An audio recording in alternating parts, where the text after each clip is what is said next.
You know how people always say, like, I like their old stuff, but their new stuff isn't as good? Well, I'm here to look at some bands where I think the artists got better as they went along. So this is another idea I've had floating around for a while. I got a few artists on here.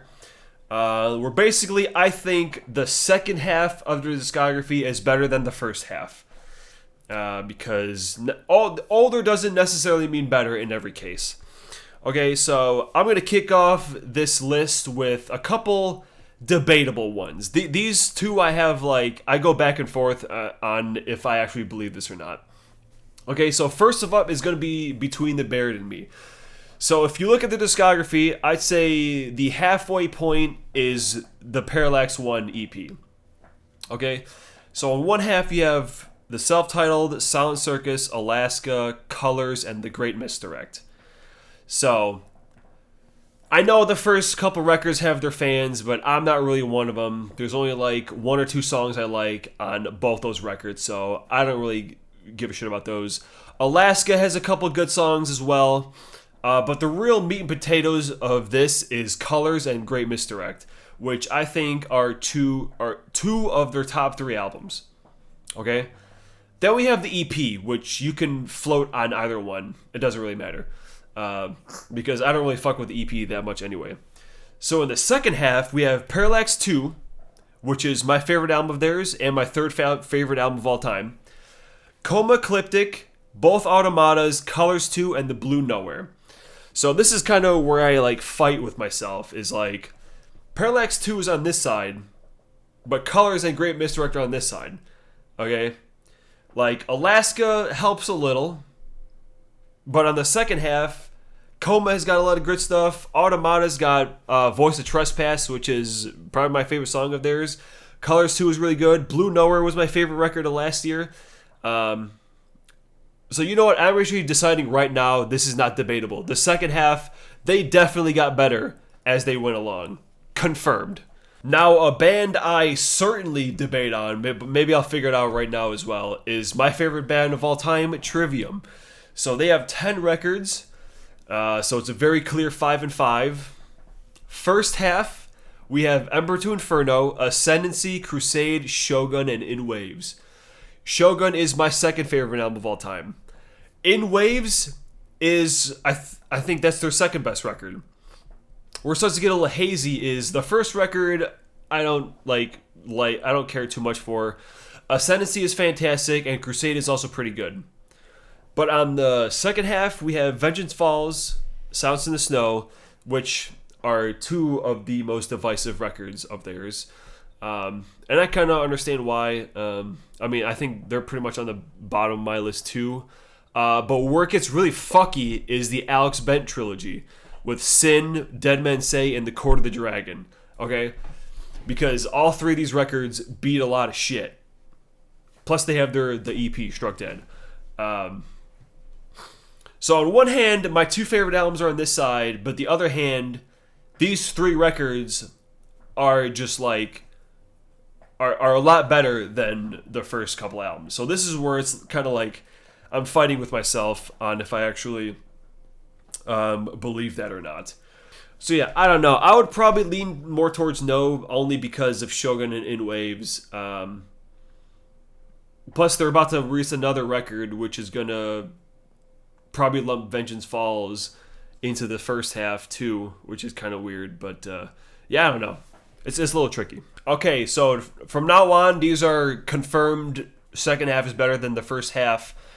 These are in no particular order, by the way. They're just a list of bands. So it's not like, oh, this is substantially better or anything. It's just a list. Okay, so next up, we're gonna have Weird Al, Soviet leader over here. So I just think he just got better. His work just got better. His parodies became like more clever. So from his debut up until Off the Deep End is going to be his first half, which has a lot of great tracks in there. Also has the UHF soundtrack, which isn't the best. Polka Party isn't phenomenal. But yeah, honestly, I think starting from Running with Scissors in the second half, you have that record, Poodle Hat, Straight Outta Linwood, Alpaca's was okay, and then Mandatory Fun, which I think is his best work. And that's saying something because I hate every single song he parodied on that album is fucking horrible. But he made them so good that it's truly impressive.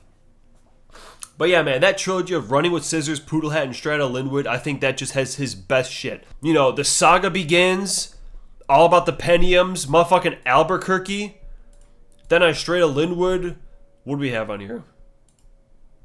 White and Nerdy, Virus Alert, Trapped in the Drive-Thru, I'll Sue Ya fucking tears ass.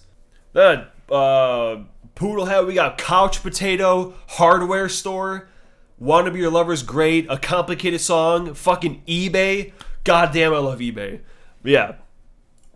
His later half is most certainly better than the first. Next up, we have Tool. So they have 5, so it's kind of it kind of throws Lateralis in this weird position where it doesn't really count. So we're just looking at Undertow and Anima versus 10,000 Days and Fear Inoculum. So Anima, I historically have in last place on my ranking, and Undertow I'm pretty sure is like number 4. So yeah, 10,000 Days, I'm pretty sure is number 2. Fear Inoculum is my favorite of theirs. Because, yeah, in 10,000 Days, motherfucking Vicarious alone is enough to put this shit over the first 2 records. But yeah, man, don't even get me started on goddamn Fear Inoculum with motherfucking Numa, one of the greatest goddamn songs fucking ever. Invisible Descending, both kick ass. Chocolate Chip Trip is just a drum solo, which I fucking love. Danny Carey tears ass. But yeah, it's pretty short. Well, I mean, we'll see what the 6th one comes out, because then that's gonna throw a Lateralis in with the first half, so that'll be fun. That'll be fun to debate then. But for now, I'm gonna go ahead and say yes. Then we're going into probably the most debatable band on this list with the Beatles. So I know my fiance would not agree, but yeah, I think that as soon as they started, because let's be real, bro, the first 4 records all sound the same. So there's that going for those. And then beyond that, you have Help and Rubber Soul, which obviously has some great songs on them. But in the second half, you get motherfucker Revolver. You get the 2 like trippy records. You got the White Album. We're skipping Yellow Submarine because I don't give a shit about no Yellow Submarine. And then of course we have Abbey Road and Let It Be, which both have just some great songs on there. But yeah, I don't know. I just think the vibe of the first couple records just kind of gets a little samey, versus the second half. You can have like that kind of shit with Revolver, but you also get some weird stuff with Magical Mystery Tour and Sgt. Pepper. You also get some like straight rockin' stuff with some of the White Album. Some of it's pretty whatever. But of course but then Abbey Road and Let It Be also just have too much going for them to even compare the first half with them. So yep, I'm lucking the Beatles into this. And for something a little different, we're going to have The Weeknd. Now, his second half is just the synthy stuff. So we have After Hours, Dawn FM, and Hurry Up Tomorrow. After Hours alone, automatically, the second half is better. Because, the other side, you have Starboy, which has a lot of great tracks. Beauty Behind the Madness, which is consistently phenomenal throughout. But then Kissland is like, whatever. I don't give a shit about Kissland. But also on the flip side, Hurry Up Tomorrow just kind of has a lot of I don't give a shit either. But it does have Open Hearts. So that's enough for me. But yeah, then we have Dawn FM, which has just like, several really great bops like Sacrifice, Take My Breath, motherfucking what else? What am I missing? Out of Time, Shit Rules. Is There Someone Else is really good. I Heard You're Married was good until Lil Wayne opened up his stupid piece of shit mouth. And then you have Jim Carrey on it, so that's pretty cool. But yeah, this would get a little trickier if you threw in his mixtapes, but I'm not, because actually it wouldn't get trickier, because if I threw in his mixtapes, that would include Starboy at least into the second half. So yeah, no, fuck that. The Weeknd most certainly got better. Fuck the old stuff. And speaking of fuck the old stuff, here's a no-brainer. Pantera. Are you kidding me? Cowboys from Hell falls into the exact middle, so that doesn't count. So you have the 4 glam metal records versus Vulgar Display, Far Beyond Driven, Great Southern Trendkill, and Reinventing the Steel. That is the most no-brainer. Yeah, they got better than I ever heard.